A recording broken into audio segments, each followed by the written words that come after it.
We're joined now by Allison Borland, Executive Vice President of Wealth and Wellbeing Solutions for Alight.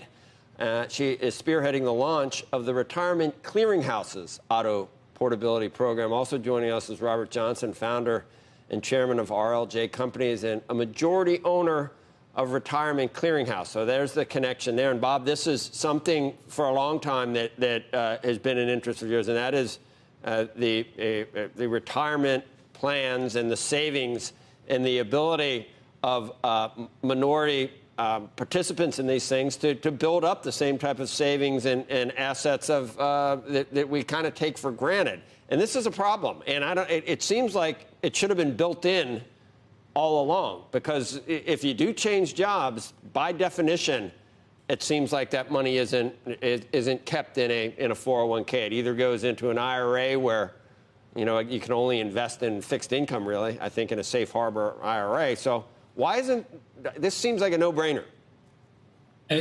Joe, you're absolutely right. And the most exciting thing to me about this is that at a time when this country is focusing on racial injustice because of issues involving the police and the criminal justice system, we also have to address economic injustice in terms of income inequality.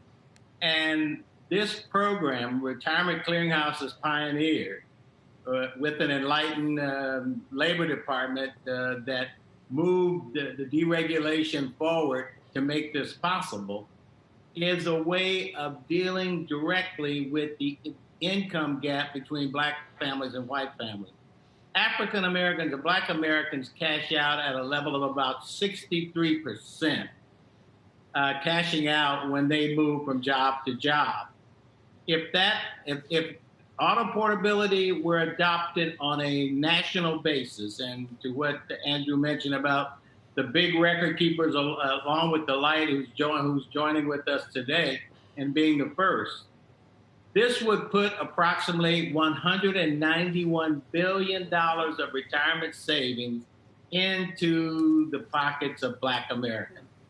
And that is something I think this country and the business community and the record keepers and the plan sponsors should absolutely support. And one of the things I'm most encouraged about, to the question of this is just a start, is that in conversations I had with the Business Roundtable, particularly Jamie Dimon, Doug McMillan of Walmart, and Brian Moynihan at B of A, the Business Roundtable has announced that it is in full support of a national policy of auto portability. And if that happens, and all the record keepers and the business people from the Business Roundtable and beyond adopt this, you're looking at a huge financial impact towards solving the retirement crisis. Yeah. Okay, back to Allison. I don't think everyone understands exactly how this works. So people, let's say that they've left their job or lost a job because of COVID. So who knows how long it's going to take? What actually happens? I mean, I guess a person would say, oh, just give it to me. But then you pay taxes, you pay fees, a lot of the money goes away, and then you're not saving it anymore. So what would happen? Would it stay with the previous company while you're looking for a job for the next 3, 4, 5 months? How's it actually work? That's exactly right. What auto portability does is it changes what happens if the worker does nothing. So today, if the worker does nothing, they either get a check with taxes and penalties withheld, or the money goes into a safe harbor IRA, right? This is for balances of less than $5,000. There, it's invested in money market stable value fund, and it's eroded by fees. What happens in the new world with auto portability, if the worker does nothing, when they find a new job, the 401k automatically follows them. They don't have to take any action. So this is all about making the choice that's in the best interest of the worker, the automatic choice and the default, just like automatic enrollment and how that completely transformed plan participation, target date funds and managed accounts, made it really easy to invest wisely. This is all about making changing jobs to job, going from job to job, actually good for the participant from a retirement savings perspective.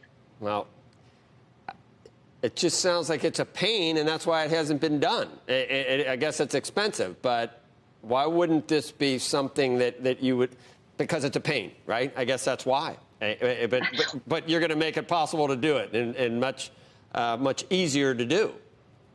That's right. Well, to be fair, Bob did most of the hard work. So two things were required. Public policy change was needed. And so Bob and his team worked with the Department of Labor for a number of years to implement the changes needed on that side. Second, there was innovation needed really outside of the record-keeping community. We needed a third party to create a centralized clearinghouse and to make a bet that if they built it, record keepers would then join. So we have the easy part. We just have to join the network, share the data, connect with Bob, and then basically offer the opportunity to our clients. And from our clients' perspective, the feedback has been overwhelmingly positive. So we expect high adoption, and we expect this change in the industry to be able to happen much faster than automatic enrollment happened. Now 75% of organizations offer automatic enrollment, but it took years, and it was a similar path for target date funds. New innovation and new things in the 401k space often take a lot of time. But to your point, Joe, this was your word. You said it's a no-brainer.